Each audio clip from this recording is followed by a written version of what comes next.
Docteur Jean-Paul Ortiz, bonsoir. Vous êtes Bonsoir. président de la CSMF, c'est la Confédération des syndicats médicaux de France. C'est le premier syndicat de médecins en France. Des médecins qui sont aujourd'hui en grève, et ce à l'appel de 5 syndicats. Il y a même des manifestations, je crois, avec des opérations escargots un peu partout en France.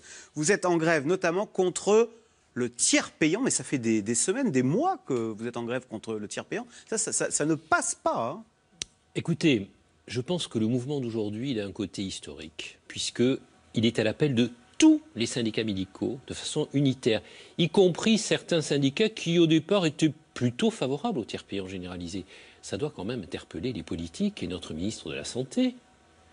Nous sommes aujourd'hui en grève. Pourquoi? Parce que nous ne voulons pas de ce projet de loi de santé et de sa mesure phare qui est le tiers payant généralisé. Alors, pour bien savoir de quoi on parle, le tiers payant, c'est quoi? Je vous propose d'écouter tout simplement Marisol Touraine, la ministre de la Santé, rappeler ce matin ce qu'est le tiers payant et pourquoi c'est une bonne mesure selon elle. On écoute Marisol Touraine.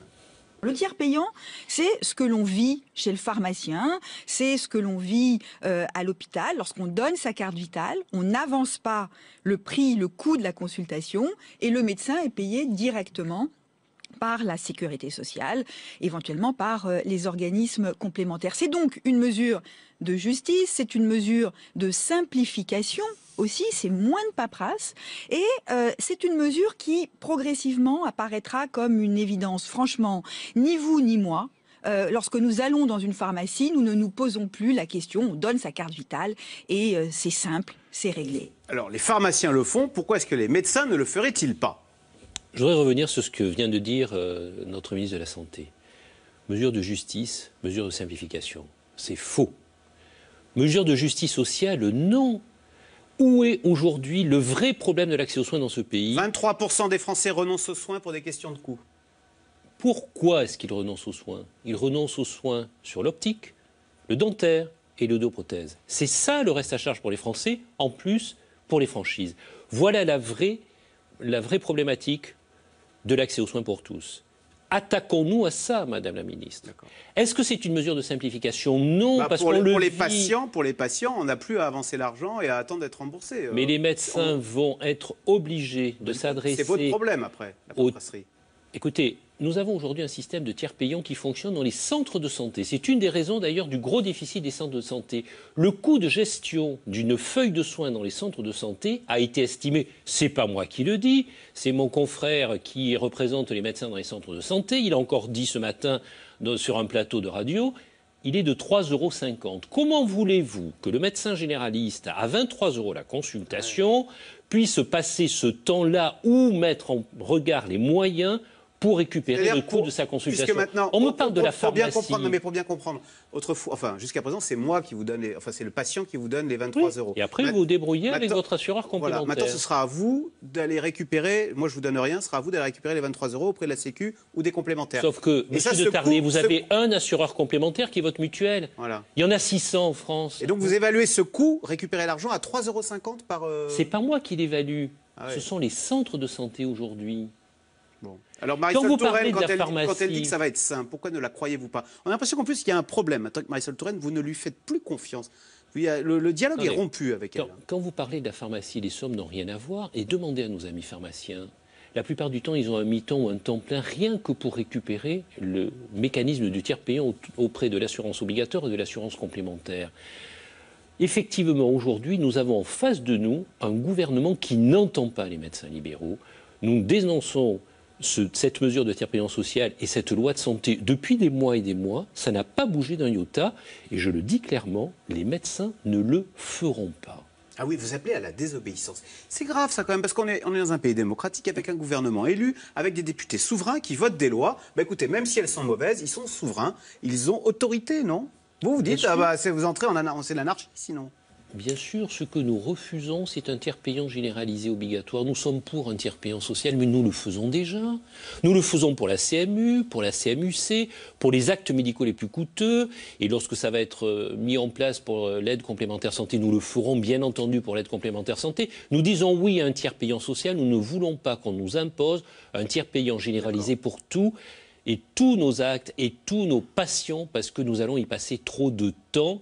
Et en plus, cela fait rentrer les assureurs complémentaires dans le financement direct du système de santé avec une relation financière directe vis-à-vis du patient, vis-à-vis du médecin, pardon. Ah oui, Quelles vont être les conséquences? Parce que vous dites finalement, c'est la Sécu et les mutuelles qui vont dicter leurs lois, puisque c'est elles qui vont payer maintenant, qui vont vous payer directement, c'est ça?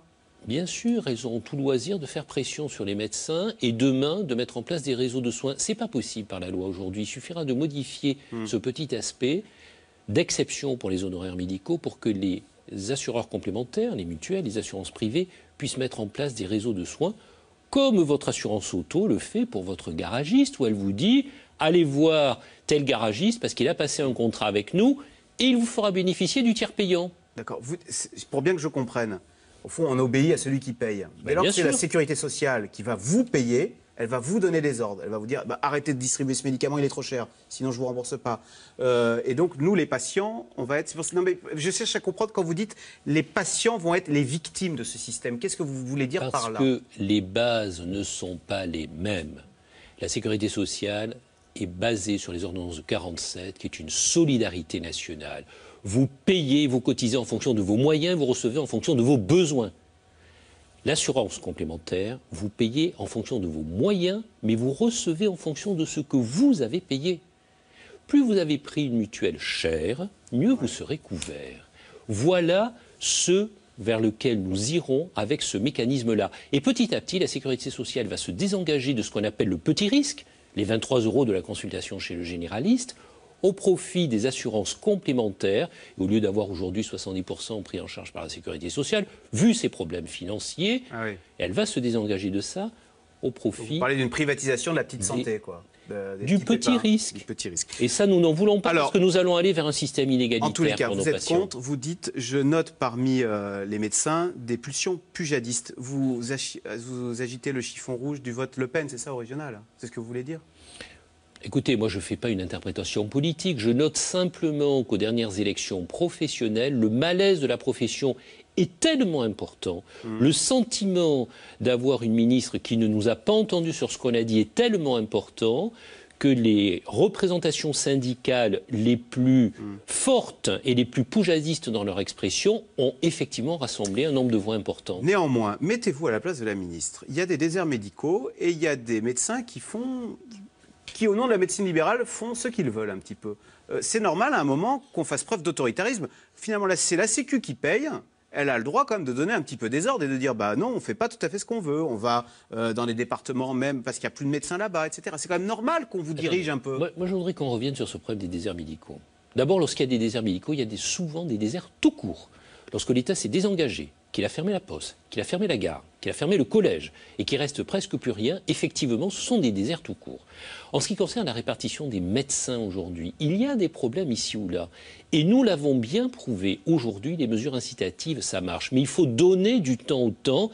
Et les autres pays européens qui s'y sont essayés ont bien vu que les mesures coercitives, où on disait à tel médecin d'aller à tel endroit pendant un certain temps de sa vie professionnelle, ça ne marchait pas. Est-ce que vous savez aujourd'hui qu'il y a seulement 15% des jeunes médecins, lorsqu'ils s'inscrivent au Conseil de l'Ordre, qui s'inscrivent pour s'installer en libéral?